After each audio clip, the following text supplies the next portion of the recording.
नमस्कार इंदौर, मैं हूं सनिल और आप देख रहे हैं इंदौर टॉक का स्पेशल सेगमेंट इन्फो अनप्लग।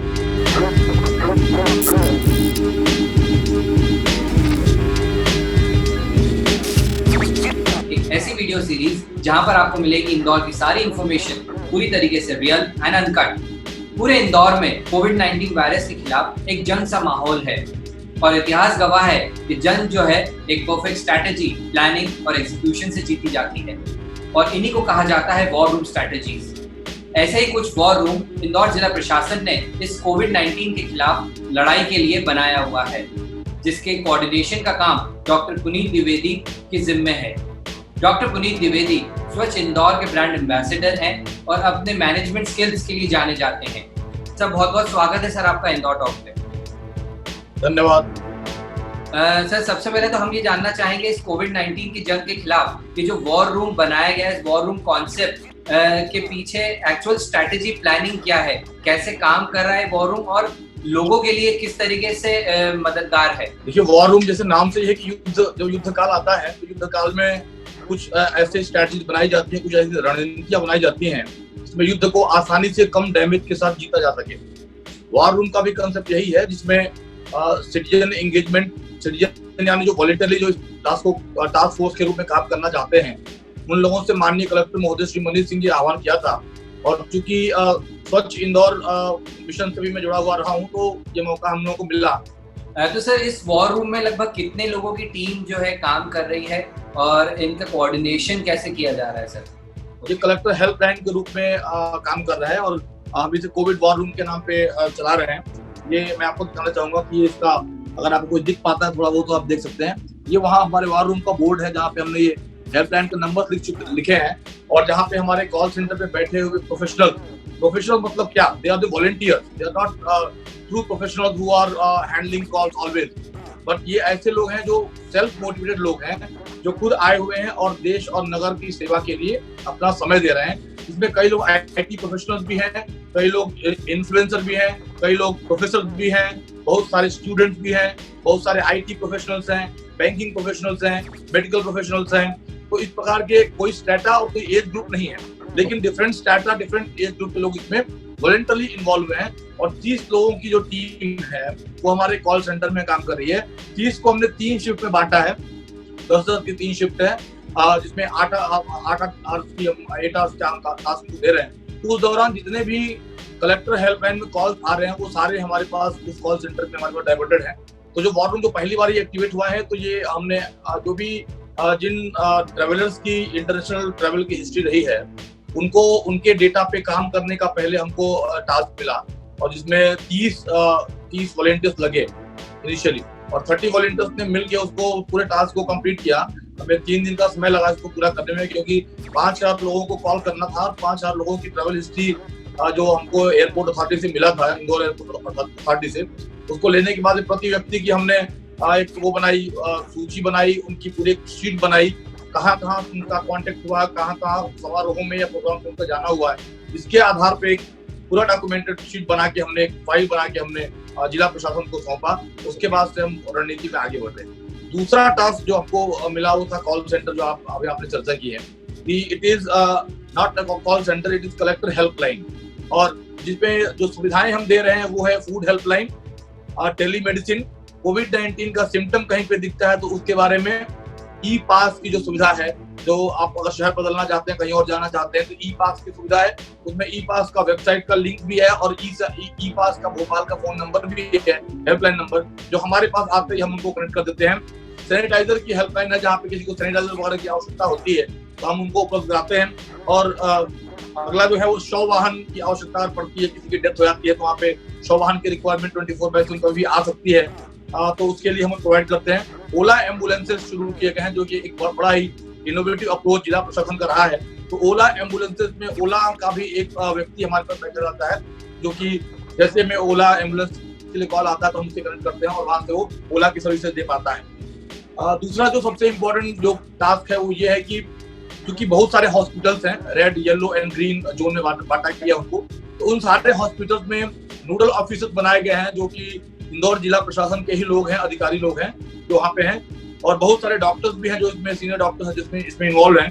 तो कई बार पीपीई किट वगैरह की भी रिक्वायरमेंट आती है कॉल सेंटर में कि इस हॉस्पिटल में अचानक इतने पीपीई किट की रिक्वायरमेंट है, तो वो भी हम नोट करते हैं। उसका भी हमने एक फॉर्म बना रखा है कि अगर पीपीई किट की रिक्वायरमेंट आती है तो नोडल ऑफिसर का नाम लिखना है, कौन सा नोडल ऑफिसर है, हॉस्पिटल का नाम लिखना है, डिमांड ऑफ पीपीई किट, कितने पीपीई किट उनको चाहिए, और मोबाइल नंबर जो नोडल ऑफिसर का वो लिखना है। तो हम यहाँ से उनको कनेक्ट करते हैं और वहां से रेस्पेक्टिव हॉस्पिटल्स को पीपीई किट्स या जो भी रिक्वायरमेंट ऐसी होती है सैनिटाइज वगैरह की वहाँ पहुंचाते हैं। तो ये पूरा प्रोसेस ऐसा इस तरीके से चल रहा है। खास जो है कि अब हमें सर्वे करना है, डोर टू डोर सर्वे करना है, और डोर टू डोर सर्वे में ये है कि जो नॉन कोविड क्षेत्र हैं, नॉन कोविड एरियाज हैं, उसमें खासकर जो रहवासी संघ हैं और जो बड़े बड़े मल्टीज हैं, अपार्टमेंट्स हैं, उनमें जो है डोर टू डोर जाके हम सर्वे कर रहे हैं और उनसे हम कोविड-19 का जो इंदौर जिला प्रशासन का जो ऐप है उस ऐप में जानकारी हम ले रहे हैं। हम जो प्रश्न पूछ रहे हैं वो ये पूछ रहे हैं कि क्या आपके यहाँ किसी को कोविड-19 का सिम्टम है क्या, या किसी को सर्दी खांसी जुकाम हुआ है क्या,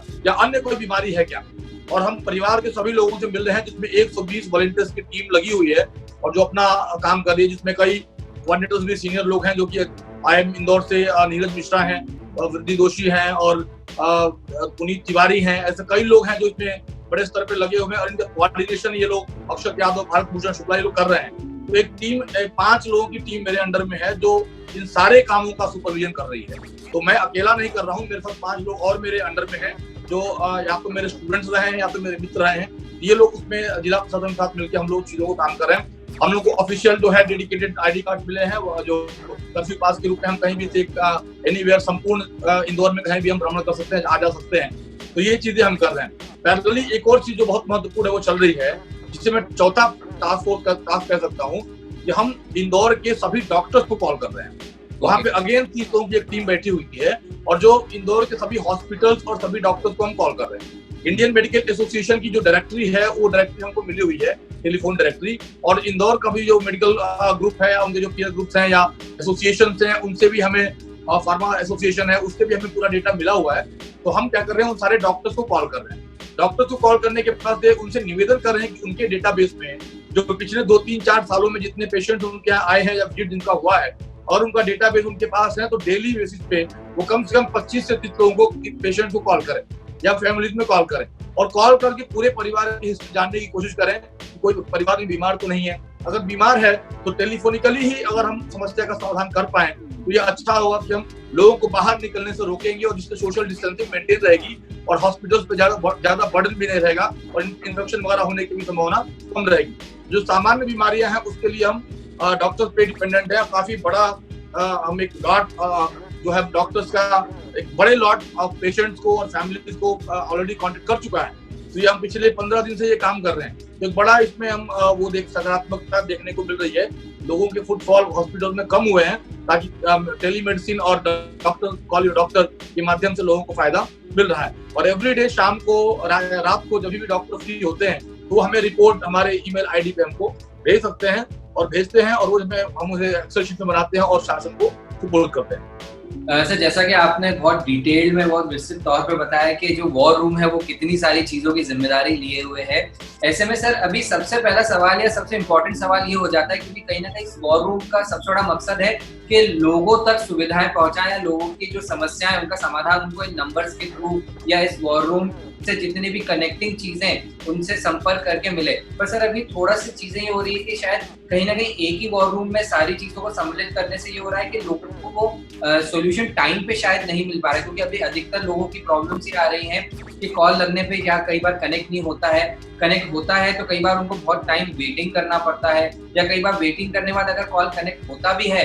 तो सॉल्यूशन जो है उस चीज का वो समय पे नहीं हो पा रहा है। तो क्या इस बात को लेके भी वॉर रूम में कोई स्ट्रैटेजी, कोई प्लानिंग रखी गई है? क्योंकि चीजें तो हमने बहुत सारी ऐड कर दी हम एग्जीक्यूशन पे, लेकिन उसको कितना प्रैक्टिकल परफेक्ट इम्प्लीमेंट कर पा रहे हैं, थोड़ा सा उस बारे में क्या प्लानिंग है उस वॉर रूम? बिल्कुल सही प्रश्न है आपका, क्योंकि ये आपदा की स्थिति है और आपदा की स्थिति में पूरा शहर लगा हुआ है और पूरा एडमिनिस्ट्रेशन लगा हुआ है, हम आप भी लगे हुए हैं, मीडिया अपना काम कर रहा है, जो एग्जीक्यूशन में लगे हैं वॉलंटियर्स अपना काम कर रहे हैं, हर कोई अपना काम कर रहा है। लेकिन समस्या ये है कि जो लॉकडाउन 2.0 शुरू हुआ है उसमें लोगों का की जो घर में जो चीजें हैं, खाने पीने की चीजें, वो खत्म होनी शुरू हो गई हैं। तो जो जिन्होंने स्टॉक कर लिया था उनको भी अब समस्या आनी शुरू हुई है।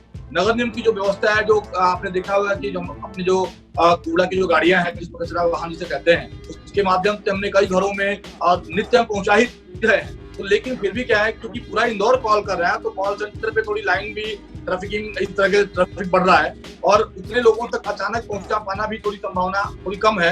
लेकिन धीरे धीरे करके एक लॉट के आधार पे हम उस चीजों को पहुंचा रहे हैं। जो लोकल जनप्रतिनिधि हैं उनसे भी निवेदन कर रहे हैं, जो पार्षद हैं या लोकल जनप्रतिनिधि हैं उनसे भी निवेदन किया है कि आप अपने स्तर पे अपने वार्ड का या अपने क्षेत्र का भी आप ध्यान रखें और उस तरह चीजों को करें, क्योंकि मैन पावर तो अपने पास जो है वो लिमिटेड है और पूरा प्रशासन जो है वो कोविड में लगा हुआ है, इसको रोकने के लिए लगा हुआ है। तो कहीं ना कहीं थोड़ी बहुत तो समस्या आएगी क्योंकि आपात की स्थिति है, लेकिन मंशा यही है कि हम अधिक से अधिक लोगों की समस्याओं का समाधान करें और बड़े बड़े आईएएस अधिकारी इसमें लगे हुए। मैं आपको बता दूं कि जो हेल्थ एंड हॉस्पिटल मैनेजमेंट के लिए स्पेशल ऑफिसर इसके डेप्यूट किए गए हैं श्री आईएएस चंद्रमौली शुक्ला जी, जो कि भोपाल से बुलाए गए हैं। वो पूरा हॉस्पिटल एडमिनिस्ट्रेशन का काम पूरा वही कर रहे हैं।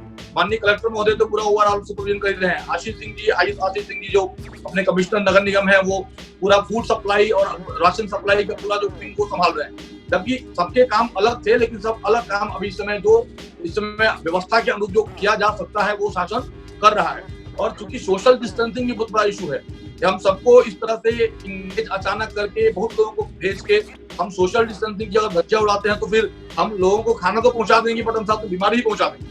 ये एक बहुत बड़ा वो है। तो हम थोड़ी समस्याओं को सह लें, लेकिन ये जो लॉकडाउन पीरियड है अगर हम इसको सक्सेसफुली पूरा कर लेते हैं तो निश्चित ही कोरोना पे हमारी जीत होगी, इंदौर जीतेगा और कोरोना हारेगा। ये समस्याएं, ये थोड़ी समय की समस्याएं, मैं तो कहूंगा ये शुरुआती समस्याएं हैं। इसे समस्याओं की शुरुआत न समझी जाए और थोड़ा पेशेंस रख के हम लॉकडाउन के पूरे नियमों को पालन करें।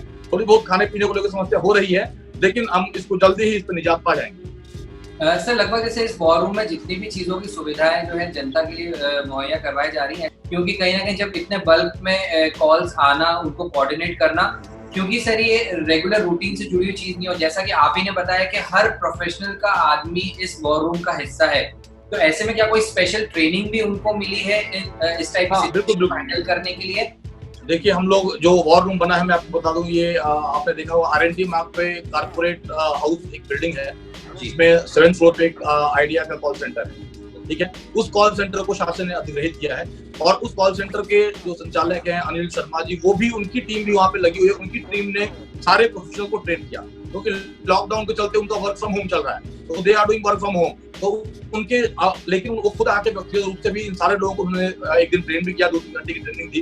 किस प्रकार आपको फोन उठाना है, हेलो नमस्कार मैं कलेक्टर हेल्पलाइन से बोल रहा हूँ, मैं किस प्रकार आपकी मदद कर सकता हूँ, किस प्रकार आपकी सहायता कर सकता हूँ। उसके बाद जैसे वो व्यक्ति बोलता है साहब मुझे एम्बुलेंस की आवश्यकता है या मुझे भोजन की आवश्यकता है, हमारा काम क्या है कि कलेक्टर हेल्पलाइन जो है वो पहले 1-2 लोग बैठा करते थे, बट अभी 30 लोग बैठे हैं। वो संख्या तो बड़ी है, बट रेस्पेक्टिव जो डिपार्टमेंट है, जैसे अब मुझे भोजन सप्लाई की बात करनी है तो मैं कमिश्नर साहब के जो नोडल अधिकारी है वहां पे कमिश्नर साहब के बाद नगर निगम में भेज, तो अब नगर निगम का अलग कॉल सेंटर, उनका अलग मैनेजमेंट है। तो यहाँ से कॉल और कलेक्टर हेल्पलाइन से जाती है, तो वहाँ पे it is like decentralization of work. We have done decentralization of work. So all the calls are coming. If they are not initially they are calling to respective departments only. Like they are calling for food, they are calling to IMC. But if that number is busy and they are not responding, they are calling to collected office. Then we are sending them to that office and also we are making a note that वहाँ पे call किया था, वहाँ पे नहीं लगा, तो आपने यहाँ पे कॉल किया है और हम फिर उसका वार्ड, उसका पता, उसका फोन नंबर सब नोट कर रहे हैं। और जो हमारा कॉल सेंटर का जो पोर्टल रिमार्क है, रिमार्क ऑप्शन उसको हम डाल रहे हैं और हम सेंड कर रहे हैं। तो करस्पॉन्डिंग जो भी रेस्पेक्टिव डिपार्टमेंट है वहाँ पे जा रहा है कि इनको जल्दी से जल्दी ही जो है भोजन वगैरह जो भी राशन हो पहुंचाया जाए। Even we are getting many calls from central government. वहाँ MHA से बहुत सारे कॉल्स आ रहे हैं कि कई लोगों ने वहाँ भी कंप्लेंट कर दिया है कि हमें आज 2 दिन से खाने मिला या 3 दिन से खाने मिला है। MHA के भी कंप्लेंट आ रहे हैं कि आप लोग उसको तत्काल प्रभाव से उसे सॉल्व करिए। हम उसकी भी चिंता कर रहे हैं और जो भी करस्पॉन्डिंग अधिकारी उसको बता रहे हैं और उनकी भी समस्या का समाधान किया जा रहा है। तो देखिए, समस्या का समाधान देर से हो रही है। पहले हम 2500 घरों में ही खाना पहुंचा देते, लेकिन बाद में 5000 7,000 करके बढ़ते आ रहे हैं। तो जैसे तो चीजें स्ट्रीमलाइन होती जा रही है और एक इकोसिस्टम बनता जा रहा है, लोगों तक सुविधाएं पहुंचती जा रही है। फोन लाइन बिजी है क्योंकि पूरा इंदौर कॉल कर रहा है, पूरा इंदौर कॉल कर रहा है और हम इतने अधिक लोगों को रखेंगे क्योंकि कॉल सेंटर जितना बड़ा है उसमें हम 30 लोगों को ही बिठा सकते हैं, क्योंकि हमें सोशल डिस्टेंसिंग भी दिखानी है। हम हर कंप्यूटर के आसपास नहीं बैठे हैं, एक अगर बड़ा कमरा है तो उसमें 3 या 4 लोग ही बैठे हैं, तो वहां उनको भी इन्फेक्शन से बचाना हमको। हमारी समस्या ये भी है, यानी संसाधन इतने ही है और 10 जगह करेंगे तो फिर कंट्रोल करने में असुविधा होगी। तो इस तरीके से उनके 3 जो कॉल सेंटर, 3 अलग अलग लैब्स हैं, उसको हमने अधिग्रहित किया है और तीनों लैब में एक में 10-10 की टीम को हमने बिठा रखा ताकि वो भी सेफ रहें। उनकी सुरक्षा के लिए पूरा ध्यान रखा गया, उनके लिए मास्क और हैंड ग्लव, सैनिटाइजर एवरीडे शासन प्रोवाइड कर रहा है। सर, इस वॉर रूम के कोऑर्डिनेशन में सबसे बड़ा चैलेंज इस वक्त क्या आ रहा है? मतलब अगर हम बात करें कि किन पहलुओं पे आपके साइड से भी आपको सबसे ज्यादा चैलेंज फेस करना पड़ रहा है? एक तो आपने जिक्र करा है हमको चैलेंज फेस करना पड़ा, इनिशियली हमको चैलेंज फेस करना पड़ा कि वॉलंटियर्स मिलते ही नहीं थे। ओके, शुरू में वॉलंटियर्स मिले ही नहीं, क्योंकि जब हमें कहा गया ये सामान्य परिस्थिति तो है नहीं, ये बहुत ही अजीब सी परिस्थिति है जिसमें घर से बाहर निकलने में लोगों को डर था।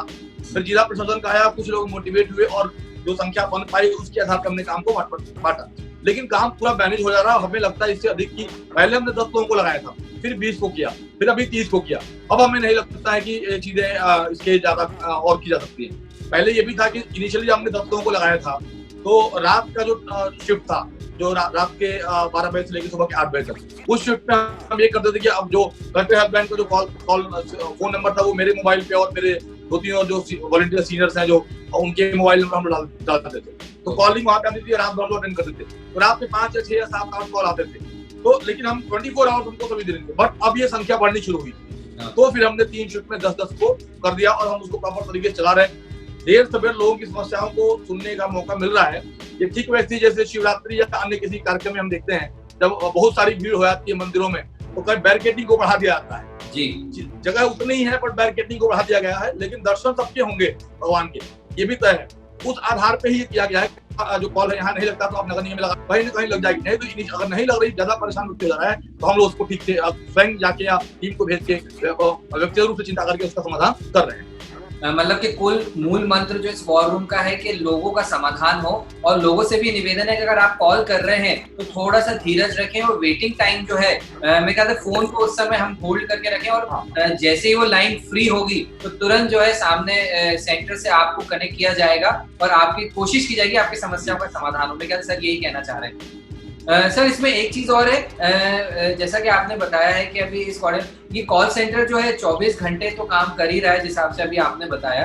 अभी क्योंकि पूर्ण लॉकडाउन का समय है और पूरी तरह सारी चीजें बंद है, तो शायद वर्कलोड भी ज्यादा है, कॉल्स का लोड भी ज्यादा है। क्या ये कॉल्स, ये जितनी भी हेल्पलाइन नंबर्स हैं, इनकी जो सुविधा है या चीजें 3 मई के बाद क्या सिचुएशन बनेगी, तो ये उस समय कितने कारगर साबित होंगे, उस पर क्या कहना है सर आपका? क्योंकि चीजें क्या उस समय 3 तारीख के बाद कुछ उम्मीद है कि चीजें थोड़ी राहत लोगों को मिलेगी, तो शायद इन हेल्पलाइन नंबर्स पे लोड कम हो और शायद उस समय और बेहतर तरीके से लोगों की समस्याओं का समाधान उन तक पहुंच सके।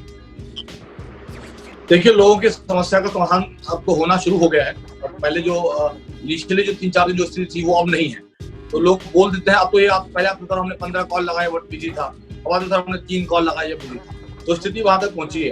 अब 3 तारीख के बाद क्या स्थिति होनी है, ये इंदौर को आप देख रहे हैं कि हम चूंकि नाकाबंदी पूरी अब हो चुकी है, तो अब उससे ज्यादा तो कोरोना फैलना होगा नहीं, ये होता है।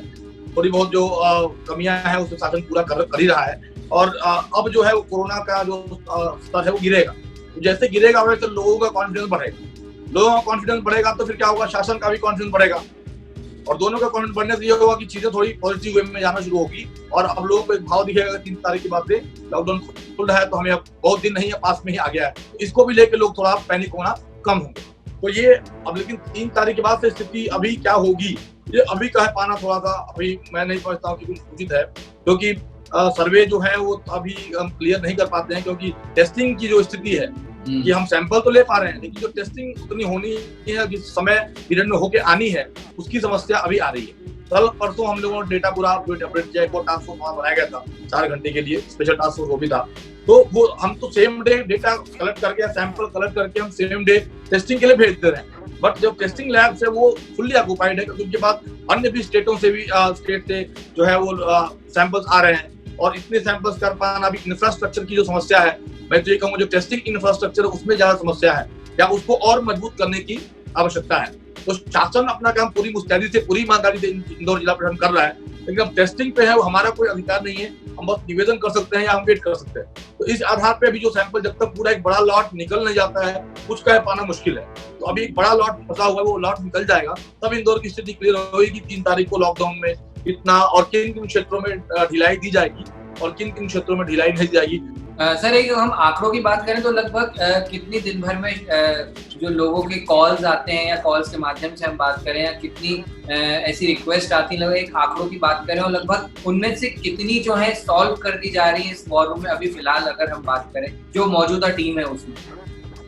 नहीं देखिए, हम सॉल्विंग फेज पे हम नहीं है। ये जो वॉर रूम है ये सॉल्विंग फेज पे नहीं है, ये कनेक्ट करा दे रहा रेस्पेक्टिव डिपार्टमेंट को, और फिर जो उनसे फीडबैक ले रहे हैं तो ऑफिशियल ले रहे हैं, जो भी हमारे इंचार्ज हैं वो आईएएस चंद्रमौली शुक्ला जी वो ले रहे हैं या कलेक्टर साहब का जा रहा होगा। लेकिन हमारा काम क्या है, क्योंकि उनकी लाइन तो बिजी आ रही है ऑलरेडी, क्योंकि वो तो सर्विस पे लगे हुए हैं, वो तो सर्व करने में लगे हैं, डिस्ट्रीब्यूशन में लगे हुए हैं, तो वो कॉल यहाँ पे ट्रांसफर हो जा रहे हैं यहाँ पे। फिर भी एक डेटा जो कॉलिंग का डेटा मैं आपको बताता हूँ, कितने कॉल 700 से 800 कॉल डेली आ रहे हैं। अच्छा, ओके। तो कुल मिला के अगर हम वॉर रूम की बात करें तो मेन चीजों को डिसेंट्रलाइज करने का जो काम है वॉर रूम इस वक्त मेन रिस्पॉन्सिबिलिटी निभा रहा है, और कोशिश यही है कुल मिला के लोगों की जितनी ज्यादा प्रॉब्लम सॉल्व हो और सीधे तौर पे कनेक्टिविटी मिल सके। तो ये थे हमारे साथ में डॉक्टर पुनीत द्विवेदी जी। सर जाते थे कुछ इंदौर वासियों के लिए कुछ खास मैसेज, कुछ खास संदेश अगर आपकी तरफ से आप देना चाहते हैं? बस मैं यही कहना चाहूंगा कि आप सब स्वस्थ रहें, घर में रहें, सेफ रहें, लॉकडाउन के नियमों का पालन करें, और जो भी आपको आसपास में कोई सस्पेक्ट केस लगता है तो आप निश्चित ही जो कोविड-19 हेल्पलाइन है उस पर आप कॉल करें, उस पर सूचनाएं दें, या व्यक्तिगत रूप से भी दे सकते हैं आप, इंदौर टॉक के माध्यम से भी हमको दे सकते हैं, उसमें कोई समस्या नहीं है। हाँ, ये है कि लॉकडाउन की जो नियम है, जो कानून है, उसका पालन करें और घर में रहें, स्वस्थ रहें, बड़े बुजुर्गों का ख्याल रखें और बच्चों का ख्याल रखें। मेरी शुभकामनाएं आप सबके साथ हैं। धन्यवाद, धन्यवाद। बहुत बहुत शुक्रिया डॉक्टर द्विवेदी जी, आपने अपना कीमती समय दिया। तो मेरे ख्याल से डॉक्टर पुनीत द्विवेदी जी की बातों से सबको क्लियर हो गया होगा किस तरीके से स्ट्रैटेजी और प्लानिंग बनाकर जो है जिला प्रशासन इस वक्त काम कर रहा है और ये कोशिश कर रहा है कि ज्यादा से ज्यादा लोगों की प्रॉब्लम्स को सॉल्व कर दिया जाए। पर निवेदन आपसे भी ये है कि जितने भी ये नंबर्स हैं, हम कोशिश करेंगे हमारे इस वीडियो में इन सभी नंबरों को सम्मिलित करें ताकि आप तक वो सारे नंबर सीधे तौर पे पहुंच जाएं। तो जब भी आप किसी भी समस्या के लिए इन नंबर्स पे कॉल करें तो थोड़ा सा धैर्य, थोड़ा सा धीरज रख के करें। कोशिश है कि सभी की प्रॉब्लम्स को सुना जाएगा और सॉल्व करने की कोशिश करी जाएगी। तो ये थी इंदौर में कोविड-19 से लड़ने के लिए बनाए गए वॉर रूम से जुड़ी कुछ अनप्लग इन्फॉर्मेशन इंदौर टॉक के स्पेशल सेगमेंट इन्फो अनप्लग में। ये वीडियो आपको कैसा लगा कमेंट बॉक्स में जरूर बताएं और इस वीडियो को शेयर करें ताकि ये सारी इन्फॉर्मेशन दूसरों तक भी पहुंचे। धन्यवाद।